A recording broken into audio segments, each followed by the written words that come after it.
ഹിരണ്യകശുപിന്റെ മകനായ പ്രഹ്ലാദൻ, ആ പ്രഹ്ലാദന്റെ മകനായ വീരോചനൻ, ആ വീരോചനന്റെ മകനാണ് മഹാബലി. മഹാബലി സത്യസന്ധനായിരുന്നു, ധർമ്മിഷ്ഠനായിരുന്നു, പ്രജാതൽപരനായിരുന്നു. അദ്ദേഹം രാജ്യം ഭരിക്കുവാൻ തുടങ്ങി. രാജ്യം ഭരിച്ചുകൊണ്ടിരിക്കെ അദ്ദേഹത്തിന്റെ ഉപജാപക വൃന്ദങ്ങൾ പ്രശംസ കൊണ്ട് മൂടി. അങ്ങ് കേവലം മനുഷ്യലോകം ഭരിക്കേണ്ടവൻ മാത്രമല്ല, ദേവലോകം ഭരിക്കേണ്ടവനാണ്. അതുകൊണ്ട് ഇന്ദ്രന്റെ പദവിക്ക് വേണ്ടി യാഗം നടത്തുക.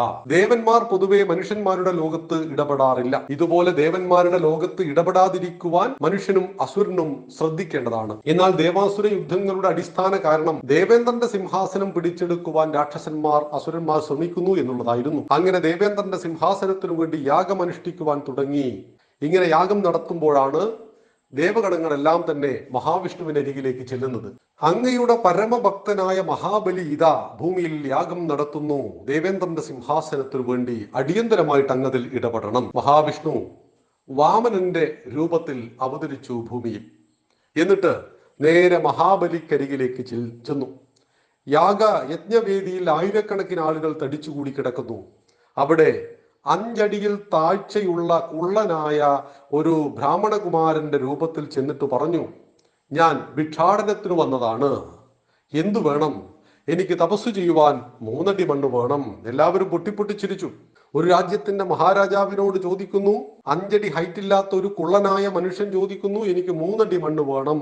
ഈ സമയത്ത് മഹാബലി പറയുന്നു, എത്ര വേണമെങ്കിലും എവിടെ വേണമെങ്കിലും അളന്നെടുത്തോളൂ. 1-ാമത്തെ അടി കൊണ്ട് വാമനൻ ആകാശം മുട്ടെ വളർന്ന് ഭൂമി അളന്നു. 2-ാമത്തെ അടി കൊണ്ട് സ്വർഗപാതാളങ്ങളെയും അളന്നു.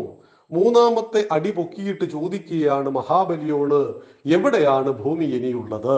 ഈശ്വരന്റെ ആ ചൈതന്യത്തിനു മുന്നിൽ, ഈശ്വരന്റെ സംഭവബഹുലമായ ആ മഹത്വത്തിനു മുന്നിൽ തന്റെ നിസാരമായ അഹങ്കാരത്തെ മനസ്സിലാക്കി മാപ്പ് പറഞ്ഞുകൊണ്ട് മഹാബലി സാഷ്ടാംഗം നമസ്കരിക്കുകയാണ്. മലയാളികളായ നമ്മളെ സംബന്ധിച്ച് ഇതാണ് ഓണത്തിന്റെ ഐതിഹ്യം. മഹാവിഷ്ണുവിന്റെ പരമഭക്തനായ മഹാബലിയെ പിടികൂടിയ അഹങ്കാരത്തെ ഇല്ലാതാക്കി തന്റെ കാൽക്കീഴിൽ വീണ് പ്രാർത്ഥിച്ച മഹാബലിയെ എന്തു ചെയ്തു വാമനൻ? വാമനൻ പറഞ്ഞു, നിന്നെ ഞാൻ സുതലത്തിലേക്ക് കൊണ്ടുപോകുന്നു. ദേവേന്ദ്രൻ ഒരു പദവിയാണ്, ദേവലോകത്തെ രാജാവ്. ഈ രാജാവിന്റെ കാലാവധി കഴിയുമ്പോൾ അടുത്ത ദേവലോകത്തെ രാജാവ് നീ ആയിരിക്കുമെന്ന് പറഞ്ഞുകൊണ്ട് മഹാവിഷ്ണു വാമന രൂപത്തിൽ അവതരിച്ച ദിവസമാണ് നമുക്ക് ഓണം. അല്ലാതെ പാതാളത്തിൽ ചവിട്ടി താഴ്ത്തിയ ദിവസമൊന്നുമല്ല എന്ന് മനസ്സിലാക്കണം.